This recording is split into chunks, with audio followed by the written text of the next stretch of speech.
Hello YouTubers, this is kamaskan1120 here again with a video. This is my first video with audio, so I'll do the best I can. Alright, I was going to talk to you about some of the bosses in Sonic Adventure 2 and Sonic Adventure 2 Battle. Alright, now, unlike Sonic Adventure and Sonic Adventure DX, this game is very different. Well, the graphics are a lot better, and the gaming experience is a little bit better. But the main thing is the bosses. I've played and defeated everything on Sonic Adventure DX very easily. And I got to Sonic Adventure 2 thinking it was going to be a little bit more challenging. And it really wasn't. I got through it pretty easily. Then I got surprised on the last story. When I did that, yeah, I got through most of it pretty easily. Had some help here and there in that story. But what really got me troubling was the Biolizard fighting with Shadow. Now, for those of you who have never played this game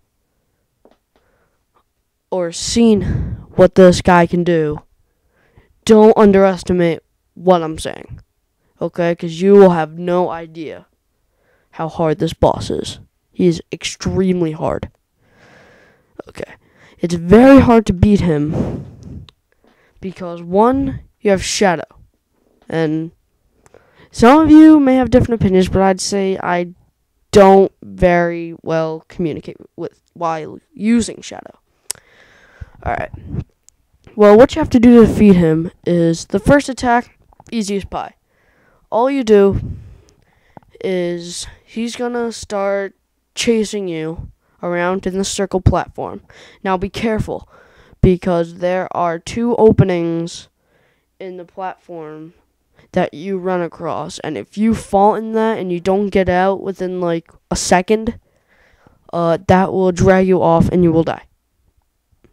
So yeah, be careful of that. He will chase you around with your mouth, but if you go too fast and too far and get too close to the other side of him, he will start swinging his tail to attack you. And you'll do that. Then eventually he'll bring his head down and little balls of light will come out of his mouth and go up the tube. Now you have to grind on that tube when he does that. You grind on the tube and then homie attack his life support. But the next two attacks, he's going to start shooting dark pulses at you. These dark pulse balls. Don't stay too far away, yet don't get too close. Because if you get too close, you won't be able to react in time, and you'll just die. If you get too far away, that's bad because they get bigger the farther they go, and eventually you won't be able to dodge them. Okay, when he shoots them on the ground, you have to jump over them. And when he shoots them in the air, you have to do a somersault.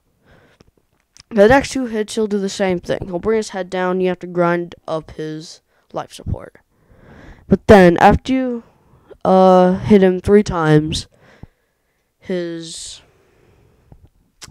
well, I don't really know what these are. I'm just going to call them bubbles. He shoots these little pink bubbles out of nowhere up into the air. And they'll shoot at you. You have to homie attack on them till you get up to his life support, then you homing attack down on his life support.